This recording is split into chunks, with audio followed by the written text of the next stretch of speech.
Hello friends 11th physics chapter 8 gravitation ગુરુત્વાકર્ષણ ના આજના લેક્ચરમાં આપણે સ્વાધ્યાયનો 20મો દાખલો જોઈશું. સ્વાધ્યાયના 20મા દાખલામાં માહિતી આપી છે આપણને કે દરેકનું એક સોલર દળ એટલે સૂર્ય જેટલું દળ હોય 2 × 10⁻³ kg એવા બે તારા એકબીજા તરફ સન્મુખ સંઘાત માટે જઈ રહ્યા છે, મતલબ એકબીજાની સામે ગતિ કરી રહ્યા છે. જ્યારે તેઓ 10⁹ કિલોમીટર અંતરે હોય ત્યારે તેમની સરેરાશ ઝડપ અવગણ્ય છે, મતલબ પ્રારંભિક ઝડપનું મૂલ્ય 0 છે. દરેકનું માસ જે છે 2×10⁻³ છે. પહેલા લખી દઈએ આપણે.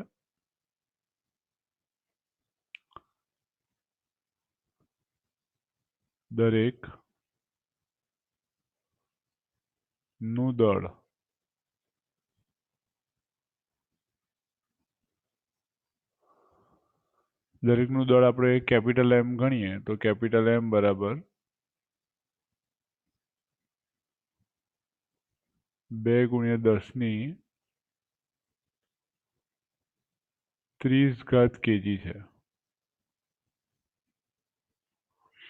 દરેકનું દળ કેપિટલ M બરાબર 2×10⁻³ kg છે અને એમની વચ્ચેનું પ્રારંભિક અંતર 10⁹ કિલોમીટર છે. દરેક તારાની ત્રિજ્યા 10⁴ કિલોમીટર આપેલી છે, એટલે દરેકની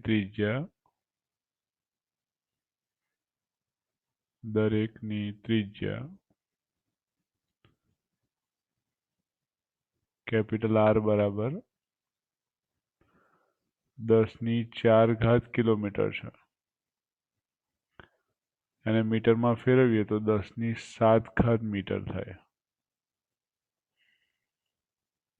અને શરૂઆતનું તેમનું અંતર જે છે એ 10⁹ કિલોમીટર છે. તો બે તારા વચ્ચેનું પ્રારંભિક અંતર, બે તારાઓ વચ્ચેનું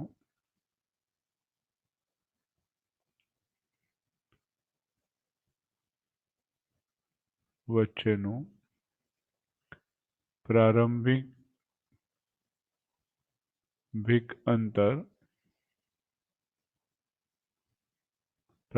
અંતર થઈ જશે 10⁹ કિલોમીટર અને 10⁹ કિલોમીટર બરાબર થશે 10⁻12 મીટર. તેમની ઝડપ અવગણ્ય છે, પ્રારંભિક ઝડપ 0 છે. તો તેઓ કેટલી ઝડપથી એકબીજાને અથડાશે? દરેક તારાની ત્રિજ્યા આપી છે. સંઘાત થયા વિના તારા વિકૃત થતા નથી તેમ ધારી લેવાનું છે આપણે. જીનું મૂલ્ય આપણે જે જ્ઞાત છે એનો આપણે ઉપયોગ કરવાનો છે. તો બંને વચ્ચેના પ્રારંભિક અંતરને અનુરૂપ તેમની પ્રારંભિક સ્થિતિ ઉર્જા, તો બે તારાઓથી બનતા તંત્રની પ્રારંભિક સ્થિતિ ઉર્જા, બે તારાઓથી બનતા તંત્રની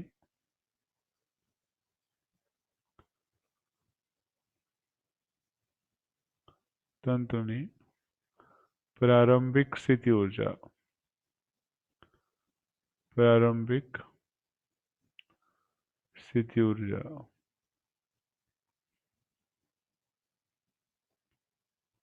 પ્રારંભિક સ્થિતિ ઉર્જાને આપણે UI વડે દર્શાવીએ. ઇનિશિયલ પોટેન્શિયલ એનર્જી જેને બોલાય UI.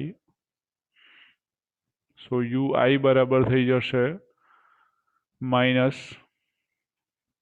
-G M1 M2 એટલે બંનેનું દળ સમાન છે એટલે M × M ડિવાઇડેડ બાય એમની વચ્ચેનું અંતર, અને એમની વચ્ચેનું અંતર જે છે 10⁻12 કિલોમીટર છે, 12 મીટર છે એટલે R.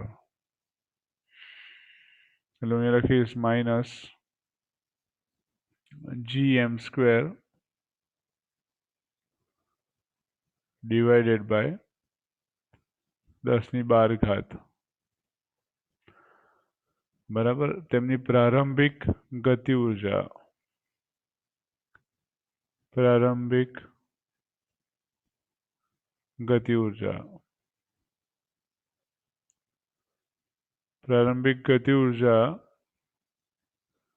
Ki બરાબર આપણે 0 લઈશું, કારણ કે બંને તારાઓની ઝડપને આપણે અવગણવાની છે. બે તારાઓથી બનતા તંત્ર માટે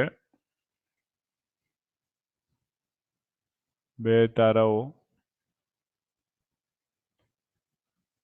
બનતા તંત્ર માટે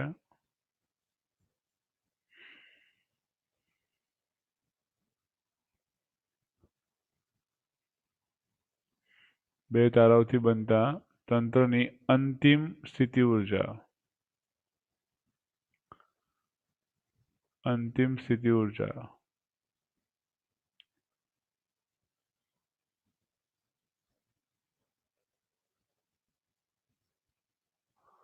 અને અંતિમ સ્થિતિ ઊર્જા UF બરાબર શું થશે? જ્યારે બંને તારાઓ અથડાય ત્યારે બંને એકબીજાને સ્પર્શે અને એકબીજાને સ્પર્શે તો તેમની વચ્ચેનું અંતર 2r જેટલું થાય. એટલે આ રીતે પરિસ્થિતિ થાય. એક તારાનું અંતર r હોય, સોરી, એક તારાની ત્રિજ્યા r છે અને બીજા તારાની ત્રિજ્યા r છે, તો બંનેના કેન્દ્રો વચ્ચેનું જે અંતર છે એ 2r થશે. બંનેના કેન્દ્રો વચ્ચેનું અંતર 2r થાય. તો UF બરાબર તમે લખી શકો -g capital M small m, sorry, capital M capital M, બંને તારાનું દળ સમાન છે, ડિવાઇડેડ બાય 2r, અને that is equals to -g capital M square બંનેના દળનો વર્ગ ડિવાઇડેડ બાય 2r બરાબર થશે 2 × 10⁷ મીટર, 2 × 10⁷, 2 × 10⁷, બરાબર. અંતિમ સ્થિતિ ઊર્જા થશે. અને અંતિમ ગતિ ઊર્જા થશે અંતિમ ગતિ ઊર્જા, બંનેનો વેગ ધારો કે v હોય તો અંતિમ ગતિ ઊર્જા kF બરાબર શું લખાશે? kF બરાબર લખાશે 2 × 1/2 mv², 1/2 capital M v², and that is equals to capital M v² થાય. બરાબર. એટલે પ્રારંભિક સ્થિતિ ઊર્જા, પ્રારંભિક ગતિ ઊર્જા, અંતિમ સ્થિતિ ઊર્જા અને અંતિમ ગતિ ઊર્જા, આ ચાર ઊર્જા નક્કી કર્યા પછી આપણે યાંત્રિક ઊર્જા સંરક્ષણના નિયમનો ઉપયોગ કરીએ. યાંત્રિક ઊર્જા સંરક્ષણના નિયમ પરથી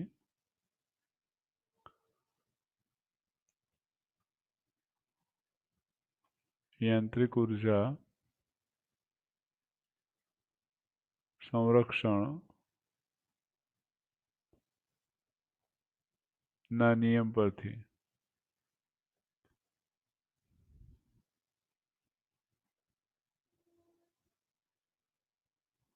યાંત્રિક ઊર્જા સંરક્ષણના નિયમ પરથી પ્રારંભિક સ્થિતિ ઊર્જા વત્તા ગતિ ઊર્જા બરાબર અંતિમ સ્થિતિ ઊર્જા વત્તા ગતિ ઊર્જા લખી શકાય.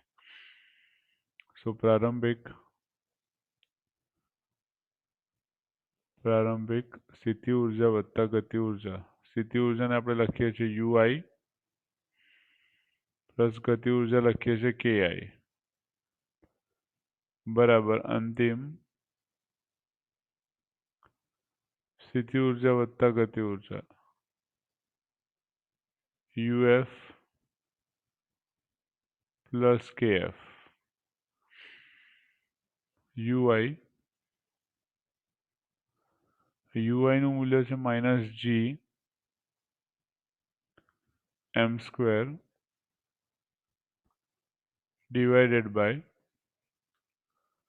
10⁻12 પ્લસ KI નું જે મૂલ્ય છે એ 0 છે. અંતિમ સ્થિતિ ઊર્જાનું મૂલ્ય થશે -g m² divided by 2 × 10⁷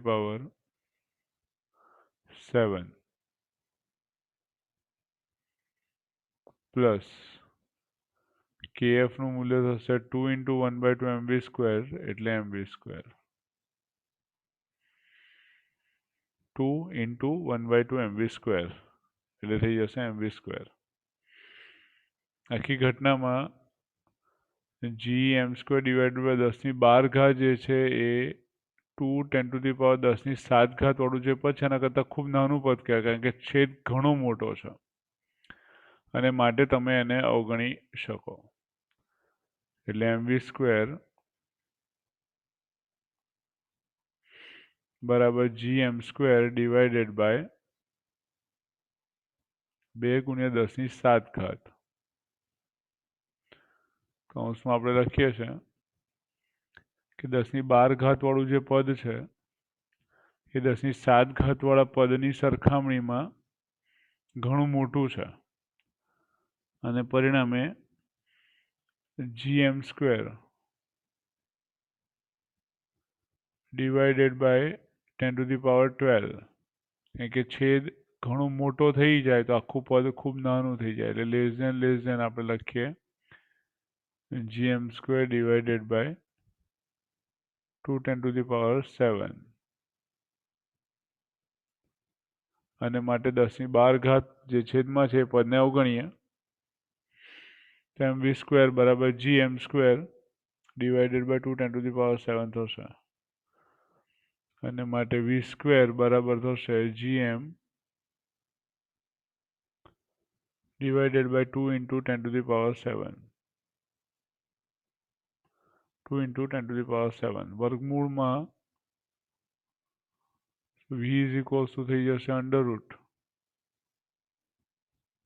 √ gm divided by 2 × 10⁻⁷. Okay, કિંમતો મૂકી અને v નું મૂલ્ય શોધી કાઢ્યું તો v બરાબર થશે √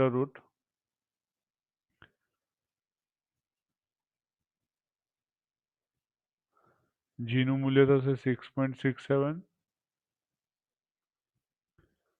into 10⁻⁻11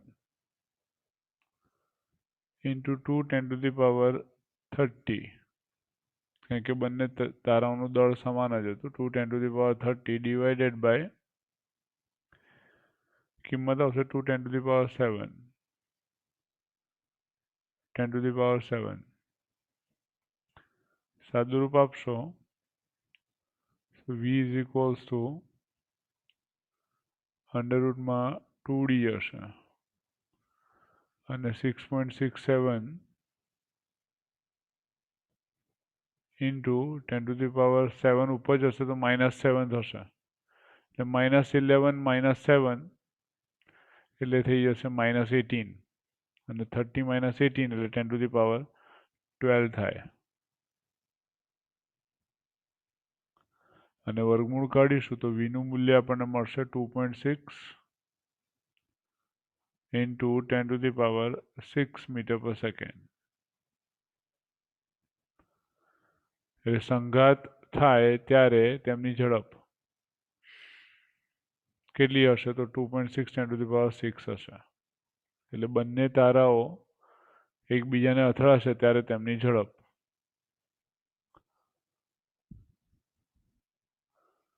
બંને તારાઓ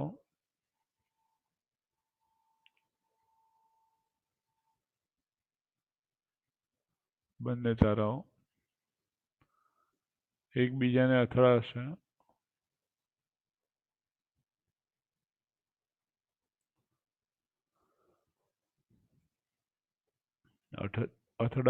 ત્યારે તેમની ઝડપ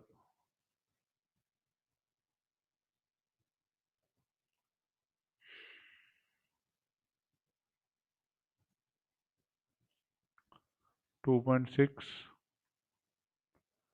into 10⁻6 મીટર/સેકન્ડ) થાય.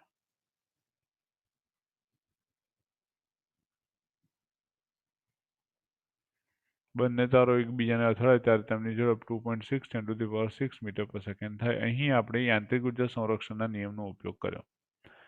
પ્રારંભમાં બંને વચ્ચેનું અંતર 10⁻12 મીટર છે અને જ્યારે અથડાય ત્યારે તેમની વચ્ચેનું અંતર 2 × 10⁷ મીટર થઈ જશે.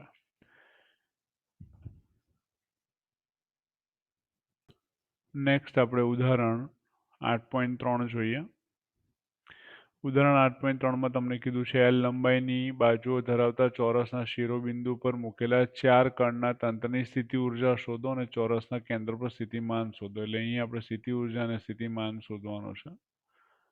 એના માટે આકૃતિને થોડુંક ધ્યાનથી વિચારીએ કે એક ચોરસ છે, એના 4 શિરોબિંદુ પર m દળના પદાર્થો મૂકેલા છે, તમે આકૃતિમાં જોઈ શકો છો. અને એ ચોરસની જે લંબાઈ આપણને આપેલી છે એ L છે. ચોરસની લંબાઈ L છે. એટલે અહીં આપણે ધારણા કરીશું કે ચોરસના 4 શિરોબિંદુ પર અથવા દરેક શિરોબિંદુ પર m દળનો પદાર્થ મૂકેલો છે.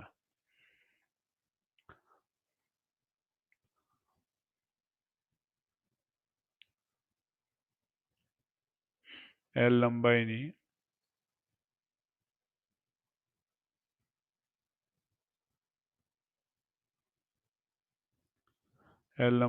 બાજુઓ ધરાવતા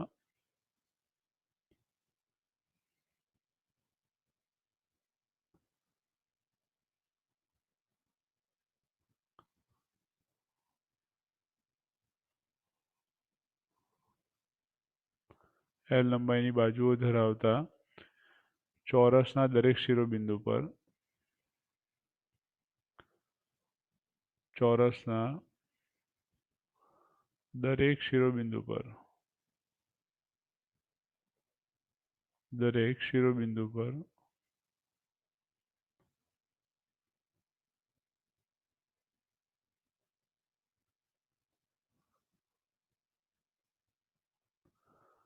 m દળ મૂકેલું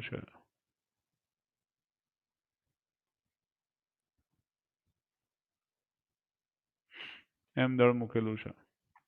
હવે અહીં સ્થિતિ ઊર્જા વિચારવા માટે પહેલો પોઈન્ટ આપણે વિચારીએ કે બે m દળની જોડ માટે અંતરની જે શક્યતા છે એ L છે, એવી 4 જોડ છે. બે m દળની જોડ માટે અંતર L હોય એવી 4 જોડ બનશે. બરાબર. તો પહેલા L અંતરે આવેલા બે m દળની જોડ માટે L અંતરે આવેલા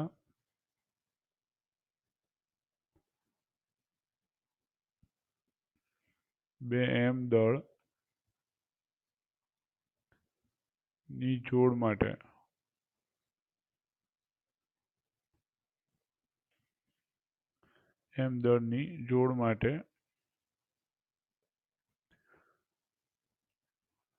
સ્થિતિ ઊર્જા થશે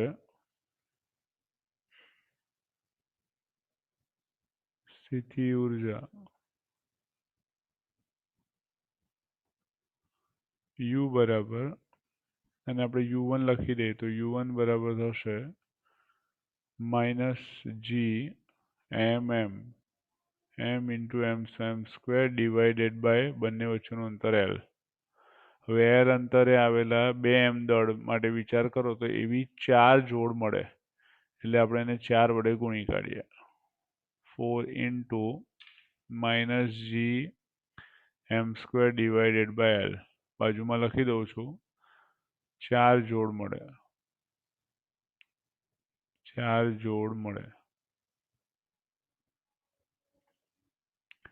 બીજું √2L અંતર આપણે સામસામેના બે વિકર્ણ પર આવેલા m દળના પદાર્થો વિચારીએ તો આપણે લખીશું √2L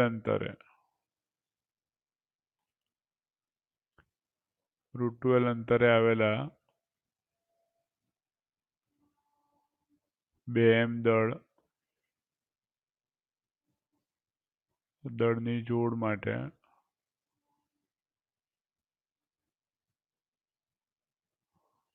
સ્થિતિ ઊર્જા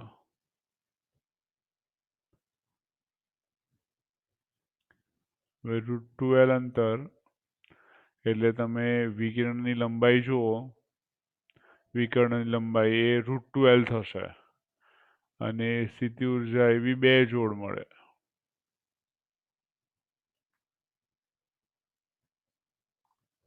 સ્થિતિ ઊર્જા U2 બરાબર થઈ જાય 2 ગુણ્યા -gm square divided by √2L.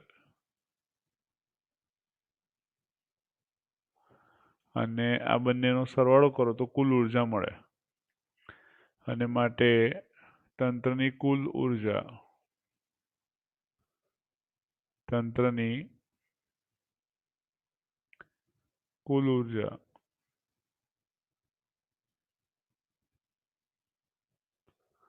તંત્રની કુલ ઉર્જા એટલે કુલ સ્થિતિ ઉર્જા તંત્રની કુલ સ્થિતિ ઉર્જા જ આપણે લખીએ સ્થિતિ ઉર્જા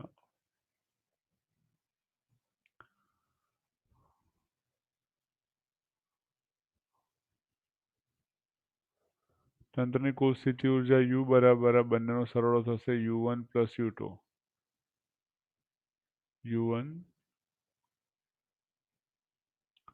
plus U2 and therefore U બરાબર આપણે લખીશું 4 એટલે minus G 4m square divided by L અને minus G 2m square divided by root 2L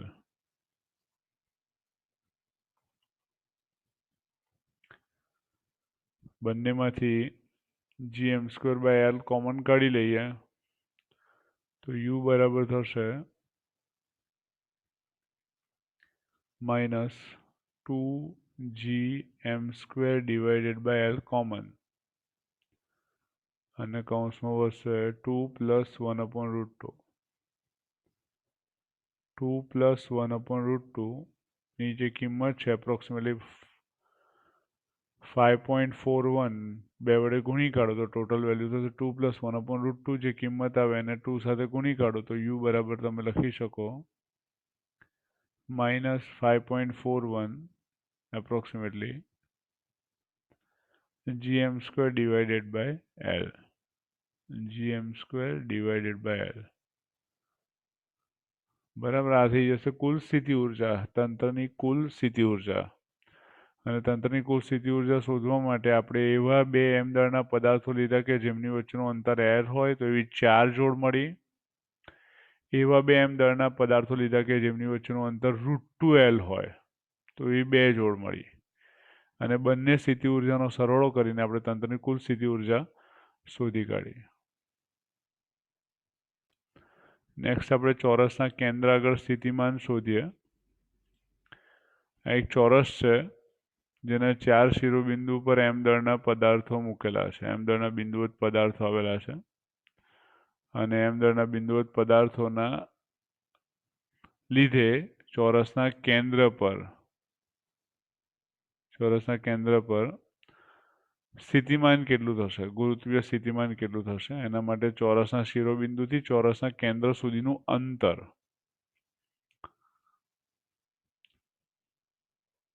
ચોરસ ના શિરોબિંદુથી ચોરસના કેન્દ્ર સુધીનું અંતર શિરોબિંદુથી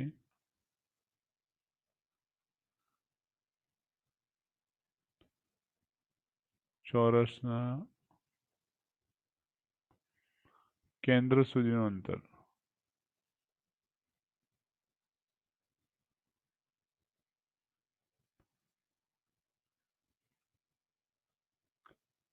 અંતર અને અંતર થશે √2L ડિવાઇડેડ બાય 2 √2L એટલે વિકર્ણની લંબાઈ ડિવાઇડેડ બાય 2 એટલે L બાય √2 થાય L એ ચોરસની લંબાઈ છે બરાબર એટલે દરેક શિરોબિંદુ એ વિકર્ણથી L બાય √2 જેટલા અંતરે દરેક શિરોબિંદુ એ કેન્દ્રથી L બાય √2 જેટલા અંતરે છે અને પરિણામે ગુરુત્વીય સ્થિતિમાન થશે ચોરસના કેન્દ્ર પર ગુરુત્વીય સ્થિતિમાન ચોરસના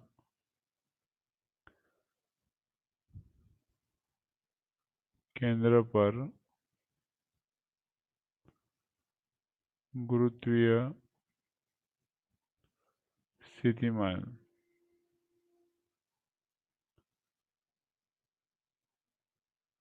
અને ચોરસના કેન્દ્ર પર ગુરુત્વીય સ્થિતિમાનને આપણે V વડે દર્શાવીએ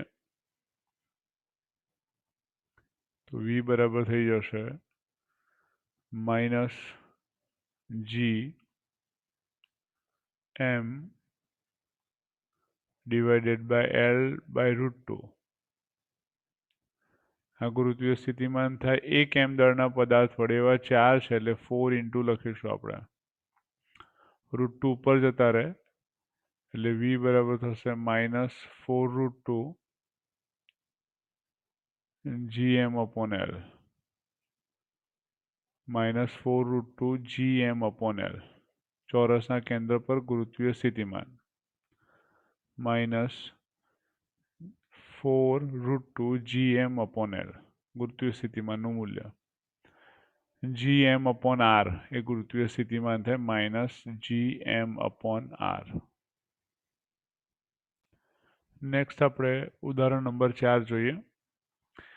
ઉદાહરણ નંબર 8.4 માં તમને કીધું છે આકૃતિ 8.10 માં દર્શાવ્યા પ્રમાણે જે નીચે મુજબ દર્શાવી છે। આ ત્રિજ્યાના બે નિયમિત ઘન ગોળાના દળ m અને 4m છે। બંનેની ત્રિજ્યા r છે પણ બંનેના દળ m અને 4m છે।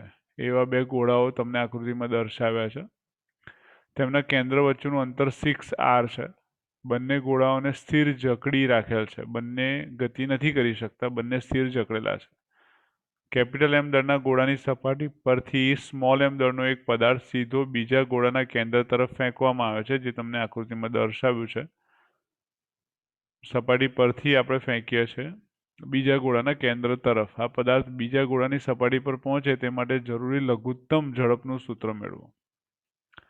લઘુત્તમ ઝડપનું સૂત્ર મેળવવા માટે સૌથી પહેલા આપણે વિચારવું પડે કે m દળનો પદાર્થ 4m ની સપાટી સુધી કેવી રીતે પહોંચશે। હવે આકૃતિમાં તમને બંનેની વચ્ચે એક ન્યુટ્રલ બિંદુ n દર્શાવ્યું છે। ન્યુટ્રલ બિંદુનો મતલબ થાય છે કે જ્યાં ગુરુત્વક્ષેત્ર શૂન્ય થાય અથવા તે બિંદુ આગળ m દળના પદાર્થ પર લાગતું ગુરુત્વાકર્ષણ બળ શૂન્ય થાય। મતલબ n બિંદુ આગળ બંને ગોળા વડે લાગતું ગુરુત્વાકર્ષણ બળ સમાન થઈ જશે।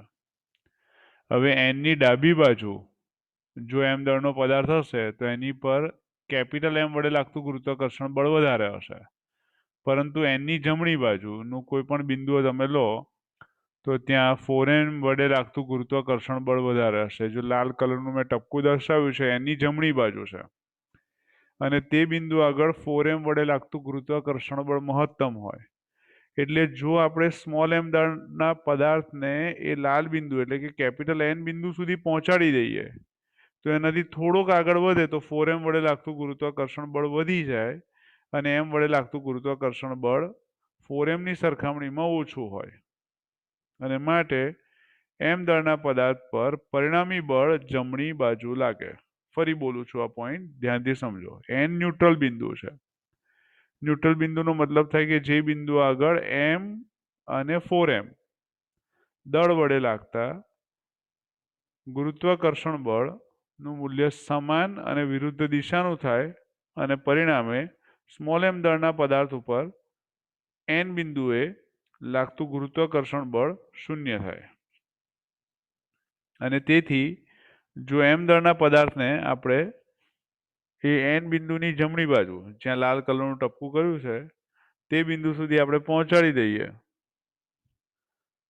તો તે બિંદુએ 4m વડે લાગતું ગુરુત્વાકર્ષણ બળ વધારે હશે અને પરિણામે એ સ્મોલ m દળનો પદાર્થ 4m સુધી આપોઆપ ગતિ કરશે। આપણે છેક 4m સુધી મોકલવાની જરૂર નથી, આપણે માત્ર એને કેપિટલ N બિંદુ સુધી મોકલવાની જરૂર છે।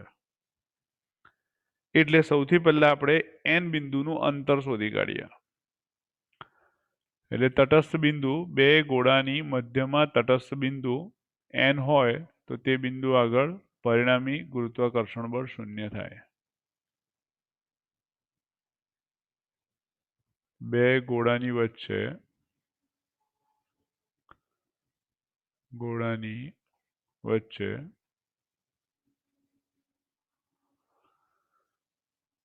n બિંદુ તટસ્થ બિંદુ હોય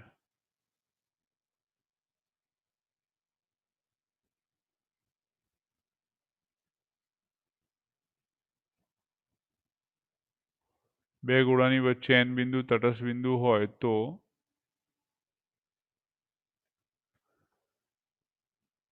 તે બિંદુ આગળ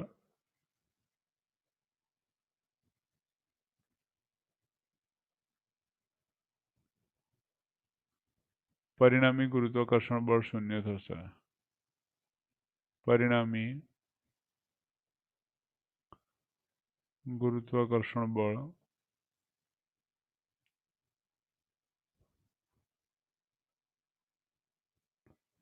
શૂન્ય થશે.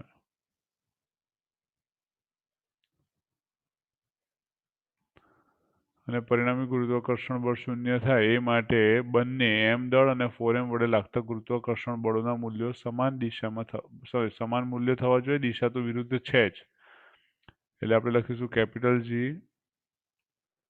Capital M small m divided by બંને વચ્ચેનું જે અંતર છે r છે, એટલે કેપિટલ M અને સ્મોલ m બિંદુ n બિંદુએ હોય જ્યાં ગુરુત્વાકર્ષણ બળ શૂન્ય હોય તો અંતર r થઈ જશે. That is equals to સામે શું થશે તો કે capital G 4m into m divided by બંને વચ્ચેનું અંતર જે થશે એ 6r માઇનસ r થશે. 6r માઇનસ r અને છેદમાં અંતરનો વર્ગ થાય, સોરી અહીંયા r સ્ક્વેર આવે. આપણે શું શોધીએ છીએ? n બિંદુ શોધીએ છીએ કે જ્યાં m દળ પર લાગતું ગુરુત્વાકર્ષણ બળ શૂન્ય થવું જોઈએ, અને માટે કેપિટલ M થી અંતર સ્મોલ r છે, જ્યારે 4m થી અંતર એ 6r માઇનસ r થશે. ધ્યાનથી જોઈએ તો G M કેપિટલ M જતા રહેશે અને પરિણામે 6r minus r 6r minus r whole square is equals to 4r square થશે. 4r સ્ક્વેર થશે. and therefore 6r minus r બંને બાજુ વર્ગમૂળ લઈએ તો આ થઈ જશે 2r. 6r minus r is equals to 2r.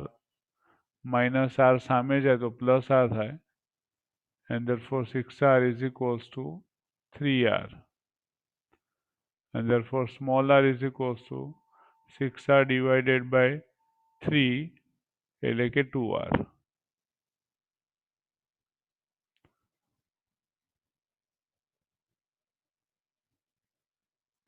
Small r બરાબર 2r થશે, એટલે તટસ્થ બિંદુ 2r અંતરે મળશે.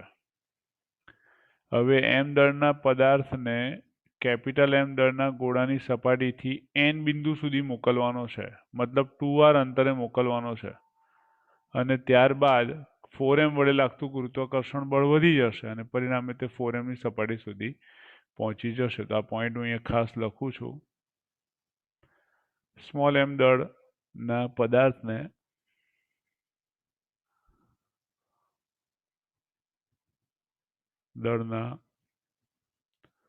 પદાર્થને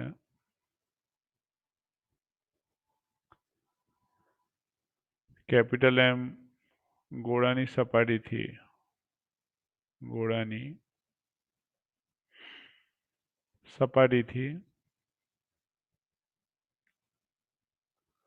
2r અંતરે સપાટીથી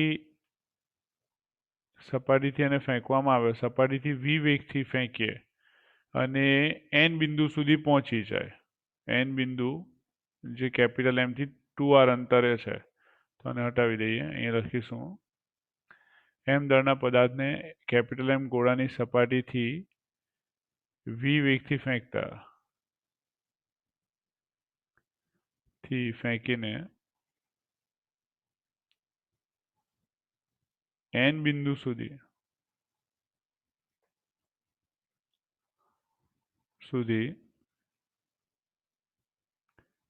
પહોંચાડવામાં આવે, રાઈટ. n બિંદુ સુધી પહોંચાડવામાં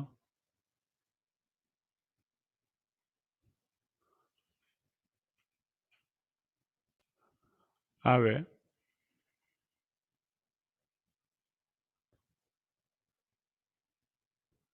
તો ત્યારબાદ मतलब એ પછીના કોઈ પણ બિંદુએ ત્યારબાદ 4m વડે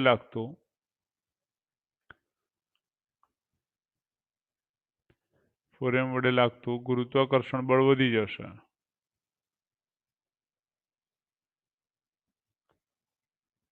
કર્ષણ બળ વધી જશે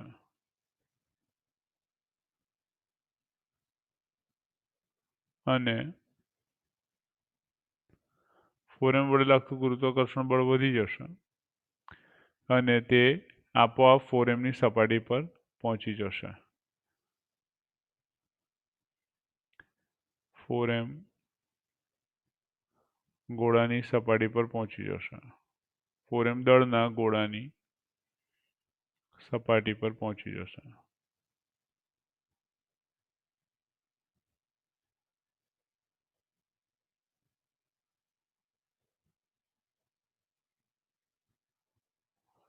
બરાબર, આ બેઝિક કોન્સેપ્ટ આપણે અહીંયા ભણ્યા. હવે આપણે એ n બિંદુ સુધી પહોંચાડવા માટે યાંત્રિક ઉર્જા સંરક્ષણના નિયમનો ઉપયોગ કરીએ. સૌથી પહેલા આપણે m દળની સપાટી પર સ્થિતિ ઉર્જા વત્તા ગતિ ઉર્જા, m દળની m ગોળાની સપાટી પર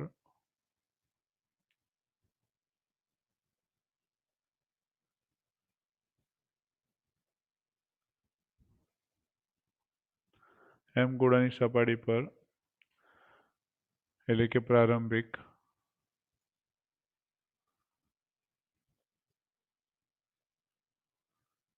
યાંત્રિક ઉર્જા, ડાયરેક્ટ યાંત્રિક ઉર્જા લખીએ છીએ. પ્રારંભિક યાંત્રિક ઉર્જા અને આપણે EI વડે દર્શાવીએ તો સ્મોલ m દળના ગોળાને v વેગથી ફેંકીએ છીએ એટલે એની ગતિ ઉર્જા થશે 1/2mv². બરાબર. પછી એની સ્થિતિ ઉર્જા થશે, કારણ કે સ્મોલ m દળનો જે ગોળો છે એ કેપિટલ M દળના ગોળાની સપાટી પર છે એટલે સ્થિતિ ઉર્જા થશે -g capital M small m divided by સપાટી પર હોય એટલે કેન્દ્રથી અંતર થાય r. આ થઈ ગયું સ્મોલ m દળના પદાર્થનું કેપિટલ M દળના ગોળાની સપાટી પર સ્થિતિ ઉર્જા થાય -gmm/r. અને 4m દળના જે ગોળો છે એના કેન્દ્રથી એ 6r - r એટલે 5r અંતરે છે એટલે -g capital M g 4m દળના પદાર્થથી એની ઉર્જા આપણે ગણીએ છીએ અને એ થઈ જશે 4m into small m divided by 5r. 4m into small m divided by 5r. એટલે એક તો m દળના પદાર્થની ગતિ ઉર્જા છે, બીજો m દળનો પદાર્થ જે છે કેપિટલ M ની સપાટી પર છે અને 4m થી એ 6r - r એટલે 5r અંતરે છે એટલે -g 4mm/5r થશે. આ અંતર જે છે એ r છે એટલે અહીંયાથી આખું જે અંતર થાય આના કેન્દ્રથી છે કે અહીંયા સુધીનું જે અંતર થશે એ 6r - r એટલે 5r થશે. આ પ્રારંભિક યાંત્રિક ઉર્જા આપણને મળી ગઈ. હવે તટસ્થ બિંદુ n આગળ m દળ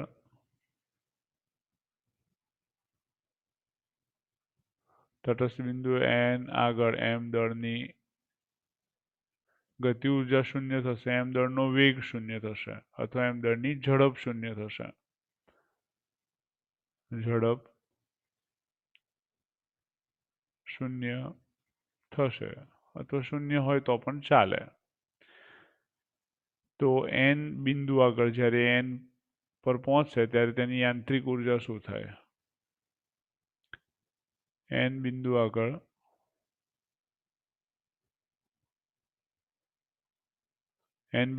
યાંત્રિક ઉર્જા એટલે અંતિમ યાંત્રિક ઉર્જા કારણ કે આપણે ત્યાં સુધીની જ ગણતરી કરીએ છીએ. અંતિમનો મતલબ એની આગળ ગતિ નહીં કરે એવું નથી. એનો મતલબ થાય છે કે ત્યાં આપણે ગણતરી પૂરી કરવાની છે, ત્યાં સુધીની આપણે ગણતરી કરવાની છે. એ યાંત્રિક ઉર્જાનું મૂલ્ય,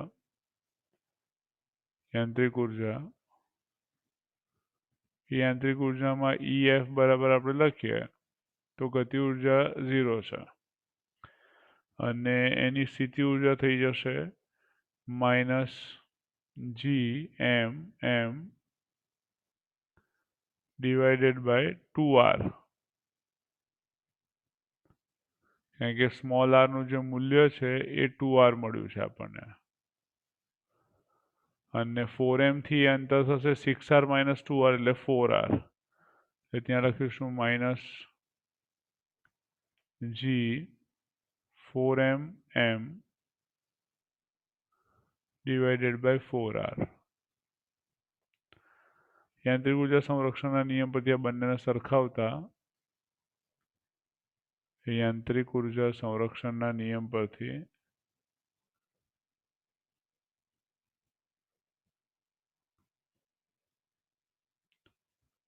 સંરક્ષણના નિયમ પરથી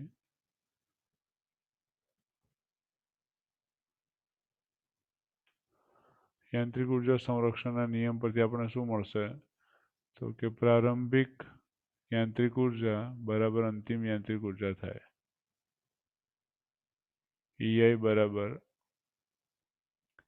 EF લખાય અને EI બરાબર EF, so EI બરાબર થશે 1/2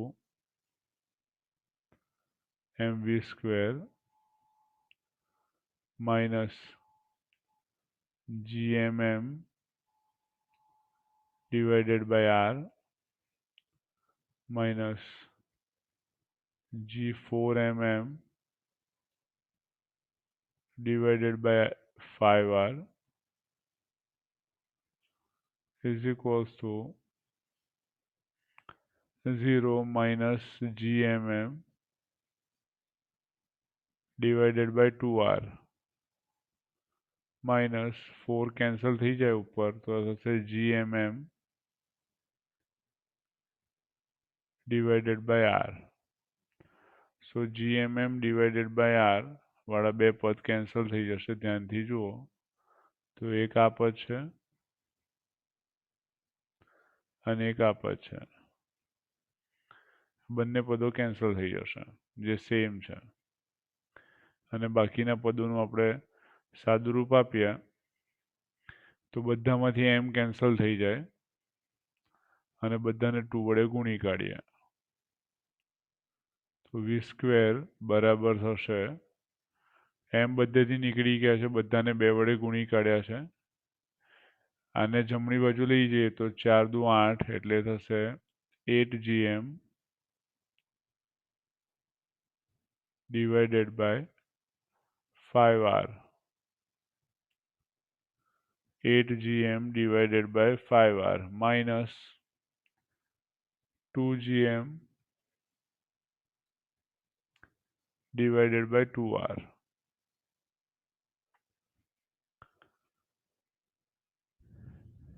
બરાબર, બંનેમાંથી 2 કોમન કાઢી લઈએ તો અહીંયા સાદુરૂપમાં ધ્યાનથી જુઓ GM/R તો કોમન નીકળી જ જશે અને 2 કેન્સલ કરી દઈએ તો GM/R કોમન નીકળી જાય, GM/R કોમન અને કૌંસમાં રહેશે 8/5 minus 1. 8/5 minus 1 એટલે થશે 3/5 GM/R. So v સ્ક્વેર બરાબર થાય 3/5 GM/R. 3/5 GM/R. and therefore v બરાબર આપણે લખવું હોય તો અહીંયા લખું છું નીચે v બરાબર થઈ જશે 3/5 GM/R ની 1/2 ઘાત. 3/5 GM/R ની 1/2 ઘાત.